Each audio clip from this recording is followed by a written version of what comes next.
ご視聴ありがとうございます。今回は急行列車がノロノロになる謎の区間のご紹介です。隣接する3駅の様子を比べながら、この状況が生まれた経緯を解説します。何が原因でこうなったのか推理しながら見てくださいね。今回の内容がこちら。チャプターもつけたので参考にしてくださいね。私が今乗っているのは東急田園都市線の下り列車です。この路線は渋谷駅を起点に神奈川県の中央林間駅までを結ぶ全長 31.5 キロの路線。東急で最も新しい路線でありながら、東急で最も路線延長が長いです。田園都市線では基本的に急行が2駅以上連続で止まることはありません。ただし次の鷺沼駅を出ると多摩プラザ、朝美野と3駅連続で停車します。田園都市線の急行が3駅連続で止まるのはここだけです。鷺沼駅の手前で線路は上り坂になり、右側には謎の建物が姿を見せます。この建物の上には線路があります。一方左側にも線路があり、こちらの方が数が多く車両の保守ができる建屋もあります。停車しているのは直通先の東京メトロの車両です。鷺沼駅はホーム2つ、線路4本の比較的大規模な駅です。この列車は急行の待ち合わせをするので1番線に止まります。ホームに降ります。正面にはそびえ立つ壁。線路が上り坂である以上に地面は一気に高さを上げています。田園都市線の列車同士が同じホームで乗り換えられる駅は、下り方面は8駅先の長津田が次で、上り方面はありません。この駅では確定が他の列車を待つ光景が頻繁に見られます。2番線にやってきた下り急行列車と接続します。そしてこの駅、下り寄りはトンネルで三方が斜面に囲まれています。ホームの後ろ寄りに進みます。エレベーターや階段も高い場所まで伸びており、改札階との間に高低差があるようです。なんだか要塞みたいですね。それぞれのホームにはエレベーターが1基、上り寄りには階段エスカレーターが2箇所あります。2つの階段エスカレーター、向きが同じことに注目です。ホームの最後尾に到着です。先ほどは影になっていて見えませんでしたが、あの線路にも車両が止まっています。ただし、あれは田園都市線ではなく、大井町線の車両です。向かって右側に東京メトロ半蔵門線の車両が留め置かれているのとは大きく違います。実は、田園都市線の線路を挟んで敷地の区分が違うのです。鷺沼駅の南東には東京メトロの鷺沼車両基地があり、最大180両を止められるほか、比較的簡単な検査を行う施設や摩耗した車輪を削る設備があります。もともとこの場所は東急の鷺沼検車区でした。田園都市線の延伸で必要な車両が増え、設備が手狭になり、79年には長津田駅のそばに長津田検車区が開設されました。一方、半蔵門線の車両基地は線内に設けることができなかったため、跡地は東京メトロの前身の営団地下鉄に譲渡され、東京メトロの車両基地となっています。東京メトロでは複数の路線の線路がトンネルでつながっており、車両の保守に使われていますが、半蔵門線はこうしたトンネルがないため、ある程度の保守ができる拠点が別個に用意されています。そのためこの駅では、東京メトロの車両が車両基地に出入りするのに伴い、車両を取り替える光景が見られます。なお、北側にある線路は今も東急のもので、長津田検車区の一部です。車両基地が併設されている駅、そして列車の待ち合わせなどができる駅は、今回ご紹介する3駅ではここだけです。上の階層に向かいます。階段は少し古びた感じです。鷺沼駅が開業したのは、1966年、昭和41年4月。この殺風景な内装は、開業当時からそれほど変わっていないのでしょうか。ここで上りホームからの動線が合流し、左でさらに上の階層に続きます。私が列車を降りたのがここ。上り方面に行ってから折り返して、今ここです。そしてこの階層は、もちろん改札階とは違います。この奥にあるエスカレーターとエレベーターは、さらに上の階層まで直接伸びています。これらは、利用客数の増加に伴って追加されたもので、これによって駅のバリアフリー化が達成されました。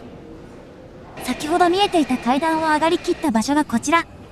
ここで右に曲がると北改札、左に曲がると中央改札です。北改札はエスカレーターとエレベーターができたさらに後、2011年に新設されたものです。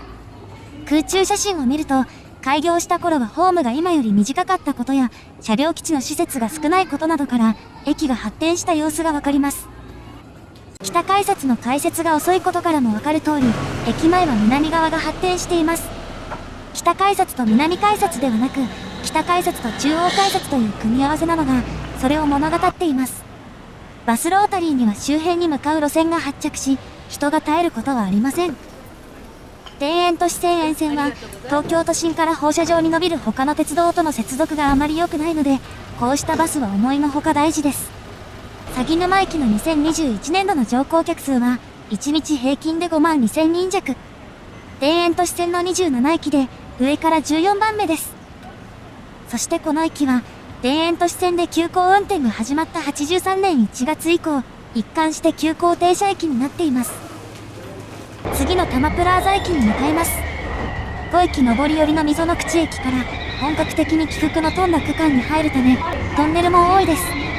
下り勾配の先にあるのが多摩プラザ駅です。鷺沼駅とは異なり、周辺を崖に囲まれてはいませんが、線路の上には重厚な建物が建っています。そして今見えている光景は、後でまた出てくるので、覚えておいてください。外から光が入ってくるのは、下り寄りの2両分ほどだけです。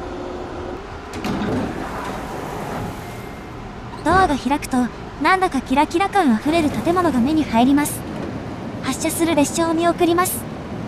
少し見づらいですが、鷺沼駅と同じく下り寄りにはトンネルがあるため、地面が高くなっています。やはり気になるのが、線路の上のあの建物。中身は一体何なのでしょうか。あの建物は、列車を降りて正面にあった建物と、ペデストリアンデッキで繋がっています。向かって右側にはマッサージ屋さんが、今は営業時間外です。このようなお店は、鷺沼駅のホームにはなかったものです。階段を上がります。階段はちょっと古びた感じで、鷺沼駅と雰囲気が似ています。ただしこの駅、コンコースに上がると一変します。そう、線路の上にあった建物は、大半が吹き抜けになっています。天井には雨風を防ぐパネルを設けつつ、スリット状の窓からは光も差してきます。コンコースにあるのは2本の柱だけで、番線案内を周囲に巻くことで、圧迫感が出ないよう配慮されています。一方、床から生えた案内看板の支柱には監視カメラが付き、安全対策は完璧です。上り寄りの様子がこちら。ワイドな階段に、上下方向のエスカレーターも完備です。一方上下線の間には下が見える窓もあり、遊び心あるデザインです。上の階層から見た様子がこちら。改札階は円形の枠で囲まれています。そしてこれは意外な場所にも現れています。改札機には隙間があり、円の縁に沿った配置です。通路はまっすぐなところ、あえて機械をアーチ状に並べており、反対側の改札も同じです。そしてこの設計は、多摩プラザという駅名と関係しています。多摩プラザ駅の開業は、1966年4月。鷺沼駅と同じく、田園都市線の溝の口長津田間の開業に伴ってできた駅です。そして田園都市線の名は、当時東急が進めていた、多摩田園都市構想との兼ね合いでした。新線建設と並行してニュータウンを作り、住民を自社の路線で運ぶことで、収益アップを目指します。多摩プラザはこの構想の中心として計画された駅で、駅名は65年9月の東急の常務会で決められました。それまでの暫定駅名は、周囲の町名に合わせたものでしたが、語呂が良くて親しみやすいこと、他に似たものがないこと、駅の所在地と関連があること、周辺一帯のシンボルとなることが考慮されました。プラザとは、スペイン語で広場を意味する単語です。発音自体はプラザの方が近いようですが、あえて伸ばすところがおしゃれですね。開業当時のホームは4両分程度だったようですが、田園都市線の利用客数が爆増したことで、設備も増強されます。ただし、今の駅舎ができたのは結構最近。2006年から2009年まで、再開発に合わせた駅改良工事が行われました。それまでの駅はこんな感じで、東急の駅では割とよくある見た目でした。他の駅では見られない独自のデザインで、その天井の高さゆえ、看板類は独自の設置方式です。また、駅の南北に新たな商業施設ができ、賑わいが増しました。この駅は南北で地面の高さが違い、北側では改札階と地面がそのまま続いています。向かって右の建物の地下にはバスターミナルがあり、周辺へのバスが発着しています。ここには路線バスだけでなく高速バスも発着しており、成田空港行きのバスもあります。一方、羽田空港行きのバスが発着するのは、南口のバスターミナルです。鷺沼駅とは異なり、南北両方に大きなバスターミナルがあります。南側では、改札階より地面の方が高さが低いです。駅に向かって左に羽田空港行きバスの待合所があり、雨風を受けずにバスを待てます。本数はおおむね30分に1本と、なかなか便利です。ここに映っているセンター北駅の動画は、概要欄から見てくださいね。バスターミナルの横にはタクシーなどの乗り場もあり、駅まで濡れずに行けます。そしてこの駅にもっと発展する可能性があったことをご存知でしょうか。中盤にあったこのカット。ホームの後ろ寄りから見ると、ホームの外側に謎の空間があります。そう、実はこの駅には、鷺沼駅と同じく、ホーム2つ、線路4本の構造にする計画があったため、それを見越した土地があります。そしてこれは、溝の口鷺沼間の複々線化とセットになったもの。鷺沼駅までが複々線になると、鷺沼駅で待ち合わせするダイヤが組みにくくなるため、鷺沼駅の役割をこの駅に移すことを目論んだものです。これは結構最近、2016年の国交省の審議会資料にもありますが、溝の口駅から先ではトンネルも多く、複々線化には莫大な費用がかかることもあり、具体的な動きはないようです。ホームの両脇にある土地も、駅の真ん中ではエスカレーターなどになっており、ここに線路を通すにはさらなる改造が必要です。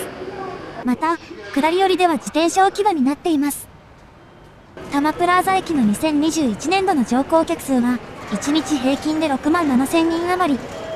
これは鷺沼駅より3割ほど多く、田園都市線の27駅で上から9番目です。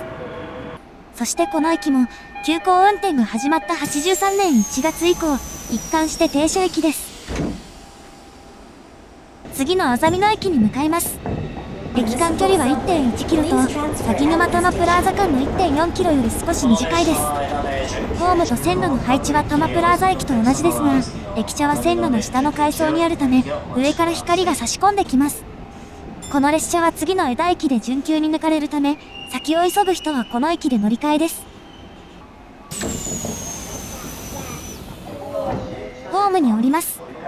ホームの両脇には、将来線路を増やすために確保された土地はなさそうです。大改造された多摩プラザ駅の後だと、どうしても見劣りするのが残念ですね。東急には施設が大改修された駅も多い中、安曇野駅には少し古い時代の面影が残っています。ここを左に回り込んだところにあるのが、この駅の改札です。